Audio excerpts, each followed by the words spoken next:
جنگ موتا ایک غیر معمولی دن تھا وہ۔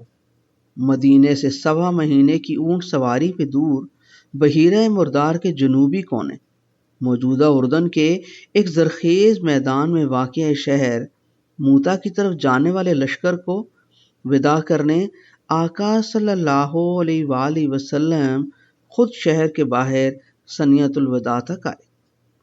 اس لشکر کا کماندار آقا صلی اللہ علیہ وآلہ وسلم کا وہ غلام تھا جس نے اپنے ماں باپ، بہن بھائیوں، اپنے کنبے اور علاقے کو آقا صلی اللہ علیہ وآلہ وسلم کی محبت میں قربان کر دیا تھا۔ آزادی پا کے غلامی کے لیے التجا کی تھی۔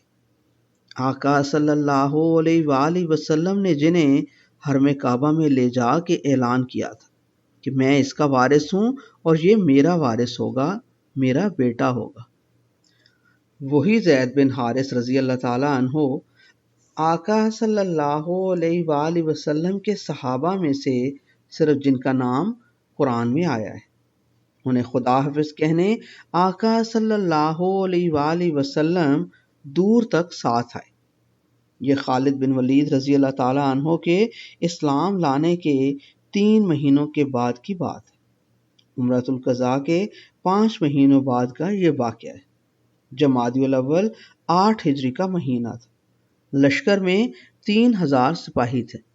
صرف یہ ایسا لشکر تھا جس میں آقا صلی اللہ علیہ وآلہ وسلم نے ایک نہیں 3 امیر یک کے بعد دیگرے مقرر کیے تھے اور چوتھے کے بارے میں بھی اشارہ کر دیا تھا۔ فرمایا اگر زید بن حارث شہید ہو جائیں تو سیدنا جعفر رضی اللہ تعالیٰ عنہ بن ابی طالب امیر لشکر ہوں گے۔ جعفر شہید ہو جائیں تو عبداللہ بن رواحہ سپہ سالار ہوں گے۔ وہ بھی مارے جائیں تو پھر لشکر والے جس کو چاہیں اپنا امیر مقرر کر لیں۔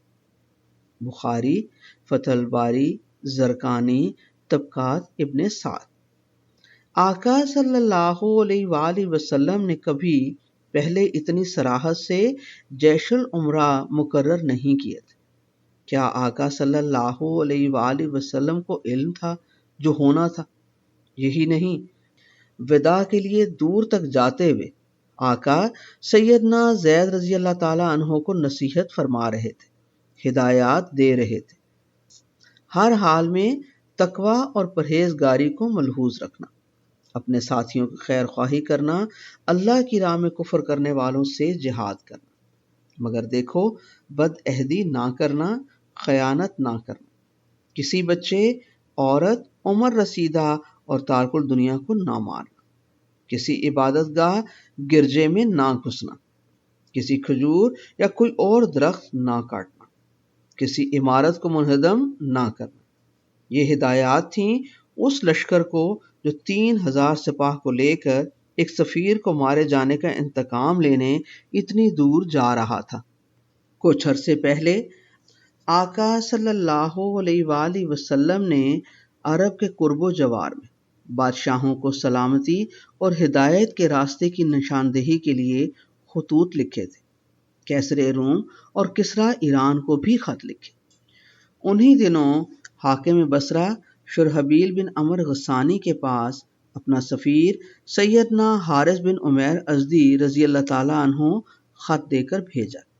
حاکم بصرہ نے پکڑ کے سفیر کو قتل کر دیا۔ اوپر سے خوف کے مارے شام میں کیسر روم کی فوجوں کو مدد کے لیے بلا لیا کہ اب مجھے مدینے سے خطرہ ہے۔ آقا صلی اللہ علیہ وآلہ وسلم کو اپنے سفیر کے خون کا قصاص لینا تھا۔ بات چیت کا کوئی راستہ نہ تھا۔ الٹا یہ بھی خطرہ تھا کہ گستاخ حاکم بصرہ کیسر روم کی فوج لے کر مدینے پہ نہ ٹوٹ پڑے۔ اس کا سد باب ضروری تھا۔ فوج بھیج دی۔ اس فوج میں پہلی بار سیدنا خالد بن ولید رضی اللہ تعالیٰ عنہ مسلمانوں کی طرف سے شامل ہوئے، ورنہ اس سے پہلے احد کی جنگ میں انہی کے ہاتھوں مسلمانوں کا شدید جانی نقصان ہوا تھا۔ حدیبیہ میں بھی ان کے گھڑ سوار دستے مسلمانوں کو دھمکاتے رہے۔ وہ ایک تجربہ کار مانے ہوئے رسالے کے کماندار تھے۔ گھڑ سوار دستوں کی حرکی قوت سے وہ اپنے مقابل کی فوج میں ہلچل مچا دیتے، ذہین اور فتین سالار تھے۔ فوج ہفتوں کے سفر کے بعد اپنے ہدف پہ جا پہنچی۔ اپنی منزل پہ جانے کے لیے انہیں مدینہ کے مغرب میں 700 کلومیٹر دور تبوک سے ہو کے مزید 400 کلومیٹر آگے بحیرہ مردار کنارے سرسبز میدان میں آباد شہر موتا کے پاس جانا تھا۔ چلے گئے۔ ادھر جا کے خبر ملی کہ وہاں معاملہ ہی اور ہے۔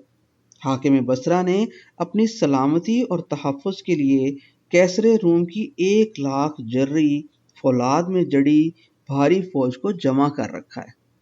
مسلمان سالاروں نے آپسی مشاورت کی، کچھ نے رائے دی مزید کمک بلائی جائے۔ فاصلہ بہت تھا، رائے پہ اتفاق نہ ہو سکا۔ کچھ نے کہا پلٹ جائیں، نفری کا بہت فرق ہے۔ کہاں 1,00,000 کی فوج اپنے زمانے کے بہترین اسلحہ سے مسلح اور مقابلے میں مہینہ بھر کی مسافت کے بعد پہنچے ہوئے 3,000 سپاہی۔ کافی دیر تک کوئی فیصلہ نہ ہو سکا۔ آخر عبداللہ بن رواحہ رضی اللہ تعالیٰ عنہ نے ایک جوشیلی تقریر کی۔ بولے، دوستو، تم جس شے سے کترا رہے ہو وہی شہادت ہے۔ اسی کی تمنا لے کر ہم دور کے اپنے گھروں سے ادھر نکلیں۔ ہمیں کافروں کی قوت اور کثرت پہ نہیں، اپنے جذبہ ایمانی اور اپنے خدا پہ بھروسہ کرنا۔ 2 بھلائیوں میں سے ایک ضرور ہمارے ہاتھ آئے گی، یا تو ہم دشمن پہ غالب آئیں گے یا پھر شہادت سے سرفراز ہوں گے۔ ابن ہشام عیون الاثر۔ لوگوں میں جوش بھر گیا، نعرے مارتے ہوئے اٹھ کھڑے ہوئے اور دشمن سے ٹکرا گئے۔ سیدنا زید رضی اللہ تعالیٰ عنہ کے ہاتھ میں آقا صلی اللہ علیہ وآلہ وسلم کا عطا کردہ سفید جھنڈا تھا۔ پہلے تیروں کی بوچھاڑ میں وہی آئے، لڑے، مگر آقا صلی اللہ علیہ وآلہ وسلم کے پہلے غلام شہید ہو کے گر پڑے۔ 1,25,000 کلومیٹر سے زیادہ دوری پہ بیٹھے آقا صلی اللہ علیہ وآلہ وسلم کو خبر ہو گئی۔ غلام نیچے گرا، آقا صلی اللہ علیہ وآلہ وسلم 1000 میل دور بیٹھے غم سے کھڑے ہو گئے۔ بیٹھے وہ مسجد نبوی میں تھے، جیسے سامنے پردہ پہ میدان جنگ کی فلم چلنے لگی۔ ادھر غلام کے جسم سے خون ٹپکا، ادھر آقا صلی اللہ علیہ وآلہ وسلم کی آنکھوں سے آنسو بہنے لگے۔ مدینہ میں آقا صلی اللہ علیہ وآلہ وسلم کے صحابہ سن رہے تھے۔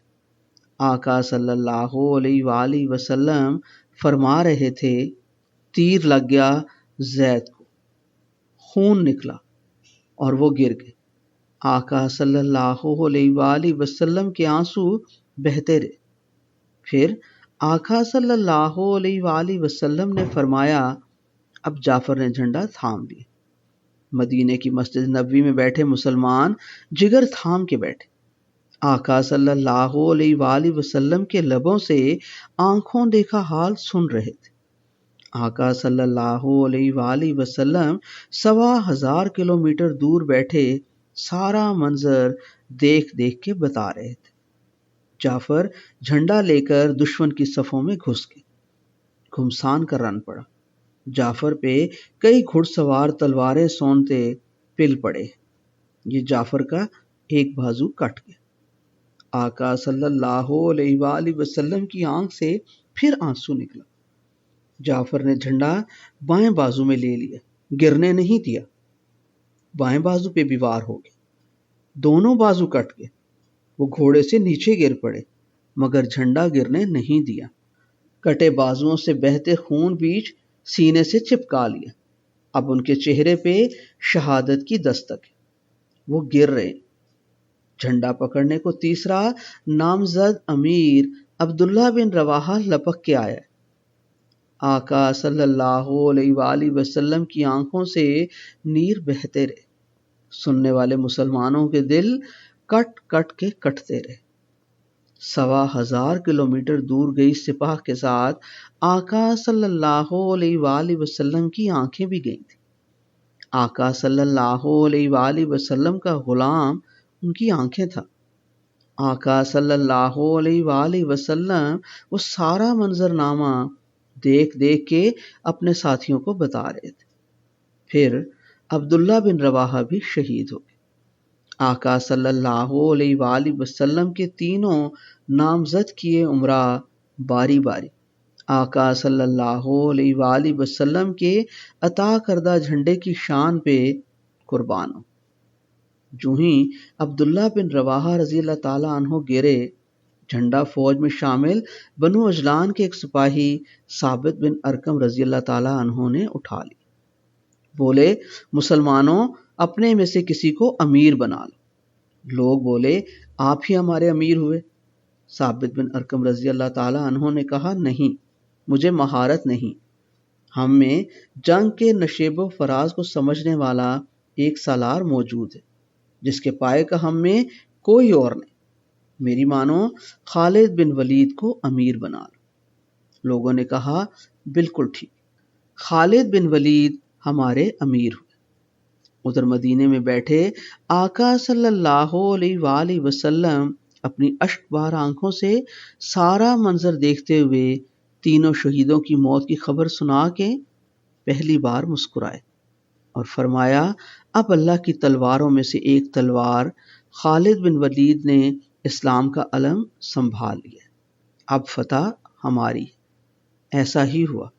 خالد بن ولید رضی اللہ تعالیٰ عنہ کے ہاتھوں اس دن 9 تلواریں ٹوٹی، صرف ایک یمنی تلوار ہاتھ میں چپکی۔ بخاری۔ سوچنے کی بات ہے، جب ان کی اپنی 9 تلواریں دشمن کو مار مار کے ٹوٹیں تو ان 9 تلواروں سے دشمن کتنے کٹے ہوں؟ وہاں گنتی کا کوئی سمے نہیں تھا۔ 1,00,000 فوج سے اپنی سپاہ کو آبرو مندی سے بچانا مقصد تھا۔ خالد بن ولید رضی اللہ تعالیٰ عنہ نے اپنی ماہرانہ گھڑ سواری سے اپنے سوار دستوں کی کمال پیشہ ورانہ طریقے سے ہر کی قوت کا مظاہرہ کی۔ دشمن پہ وار کرتے کرتے بچ بچ کے اس طرح دائیں بائیں آگے پیچھے ہو کے ایک طرف ہٹے کہ دشمن حیران رہ گئے۔ جنگ کا پہلا دن گزر گیا۔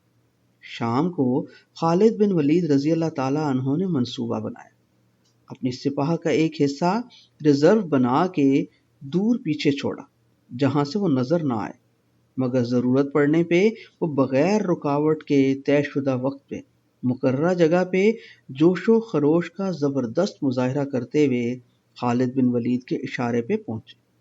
ایسا ہی ہوا۔ پیچھے سے ریزرو بنا کے چھوڑا ہوا دستہ جب عین جنگ کی حالت میں خوب گرد و غبار اڑاتا، تازہ آئے دستے کی طرح اچھلتا کودتا بجلی کی طرح لپکا، تو دشمن سمجھا پیچھے سے کمک آ گئی۔ دشمن سہم کے پیچھے ہٹا۔ خالد بن ولید رضی اللہ تعالیٰ عنہ نے پھر وہی اپنے گھڑ سوار دستوں کو ایسے جارحانہ طریقے سے دشمن کو ڈرایا اور ماہرانہ طریقے سے خود کو بچا کے دشمن کے کمزور بازو کی طرف سے ہو کے لڑتے لڑتے ایسے پیچھے ہٹے کہ دشمن سمجھا اب کسی اور طرف سے وار ہوگا۔ دشمن منتشر ہوا تو خالد بن ولید رضی اللہ تعالیٰ عنہ اپنی سپاہ کو سلامتی کے ساتھ اس ہولناک منظر سے نکال کے لے آئے۔ کہنے کو مسلمانوں کے 3 جلیل القدر صحابی رضی اللہ تعالیٰ عنہ 3 امیر لشکر کے شہید ہوئے تھے، مگر مجموعی طور پہ دشمن سے کم لوگ مسلمانوں کے مارے گئے۔ شہید ہونے والے مسلمانوں کی تعداد صرف 12 تھی، جبکہ 3,000 کا مقابلہ 1,00,000 فوج سے تھا، جسے بعض لکھنے والوں نے 2,00,000 بھی لکھا ہے۔ رومی فوج منتشر ہوئی تو خالد بن ولید رضی اللہ تعالیٰ عنہ نے جنگی مصلحت میں ان کا تعاقب نہیں کیا۔ جنگ کا ہدف اپنی قوت دکھانا اور دشمن کو یہ باراور کرانا تھا کہ اس نے ناحق ایک پرامن راہ پہ آئے سفیر کو قتل کیا، جو کسی صورت قابل برداشت نہیں۔ پیغام بڑا واضح اور دلیل آور تھا۔ دشمن کو پتہ چل گیا، اسے آئندہ ایسی شرارت نہیں کرنی۔ یہی نہیں، دشمن یہ بھی سمجھ گیا کہ مسلمانوں کی پہنچ سے اب یہ علاقہ بھی ان کے لیے محفوظ نہیں رہا، لہٰذا وہ پیچھے ہٹ گئے۔ مسلمان ریاست کی نئی حد بندی ہو گئی۔ جو بحیرہ مردار کے کنارے تک تھی، جس کے بائیں طرف مصر تھا، دائیں قسطنطینیہ تبوک راہ میں آ گیا تھا۔ اقوا ایلا کی بندرگاہوں کے پاس سے مسلمان لشکر گزر کے گئے۔ اسلامی ریاست کا شمال مغرب میں حدود اربع متعین ہو رہا تھا۔ اس معرکہ سے عرب قبائل میں مسلمانوں کی دھاک بیٹھ گئی۔ انہیں احساس ہو گیا کہ مسلمان کسی ناحق زیادتی کو برداشت نہیں کرتے، لہٰذا ان کے سفیر کسی امیر یا کسی شہری کو تنگ کرنے کے خطرناک نتائج ہو سکتے، اس لیے کہ جو کیسر روم سے 1,2500 کلومیٹر دور جا کے لڑ سکتے ہیں، وہ ہماری کسی کوتاہی پہ ہمیں کیسے چھوڑیں گے؟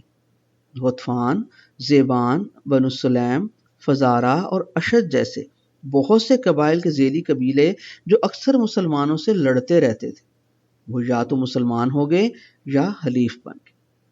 کیسر روم کے ماتحت لڑنے والے عرب فوجوں کے سالار فزدہ عمر الجذامی نے اسلام قبول کر لی۔ کیسر روم نے سزا کے طور پہ انہیں قتل کروا دیا، مگر لوگوں میں اس کا بہت اثر پڑا، وہ اسلام کے قریب آ گئے۔ مسلمانوں کے لیے تجارتی شاہراہیں زیادہ محفوظ اور مامون ہو گئیں۔ آگے چل کے یہی جنگ بازنطینی رومی سلطنت کی فتوحات کے سلسلے میں لڑی جنگوں کا شاندار پیش خیمہ ثابت ہو، اور اسی جنگ سے حاصل ہوئے تجربے کا نکھار آنے والی جنگوں میں جیت کی کامیاب حکمت عملی بنا۔ فوج مدینہ پلٹی، آقا صلی اللہ علیہ وآلہ وسلم پھر بذات خود استقبال کرنے والوں میں شہر سے باہر کھڑے تھے۔ اس جنگ میں سیدنا خالد بن ولید رضی اللہ تعالی عنہ کو سیف اللہ کا خطاب ملا، جو کسی اور سالار کو نہ مل سکا، مگر اسی جنگ میں آقا صلی اللہ علیہ وآلہ وسلم کا سب سے چہیتا غلام، صرف جسے آقا صلی اللہ علیہ وآلہ وسلم نے اپنا بیٹا کہا تھا، سیدنا زید بن حارث رضی اللہ تعالی عنہ ہمیشہ کے لیے آقا صلی اللہ علیہ وآلہ وسلم کے سامنے سے دور ہو گئے، سوائے ان کی آنکھوں میں جہاں ان کا چہرہ انہیں ہمیشہ دکھتا رہا۔ زید رضی اللہ تعالیٰ عنہ کی موت کے بعد انہوں نے زید کے حصے کا پیار بھی زید کے بیٹے اسامہ بن زید رضی اللہ تعالیٰ عنہ کو دے دیا، جو انہی دنوں پیدا ہوئے تھے جب آقا صلی اللہ علیہ وآلہ وسلم پہ آسمان سے پہلی وحی اتری تھی۔ وہ قرآن کی عمر کے تھے۔ جمادی الاول 8 ہجری میں جب وہ لشکر روانہ ہوا تو اسامہ 21 سال کے تھے۔ 21 سال پہلے ہی 61 سالہ آقا صلی اللہ علیہ وآلہ وسلم کی چوکھٹ پہ پہلی بار آسمان سے جبرائیل علیہ السلام اترے تھے، جب آقا صلی اللہ علیہ وآلہ وسلم 40 سال کے تھے۔ زید رضی اللہ تعالیٰ عنہ کے ساتھ آقا صلی اللہ علیہ وآلہ وسلم کی ساری زندگی کی یادوں میں شاید سب سے بڑی یاد سفر طائف، جب آقا صلی اللہ علیہ وآلہ وسلم کی طرف آتے پتھروں کو زید رضی اللہ تعالیٰ عنہ بن حارث اپنے جسم کی ڈھال سے روکتے تھے۔ اس بار بھی زید رضی اللہ تعالیٰ عنہ نے ڈھال بن کے کیسر روم کا رخ مدینے سے موڑا تھا۔ غلام ہوتا ہی آقا صلی اللہ علیہ وآلہ وسلم کے لیے ایک ڈھال ہے۔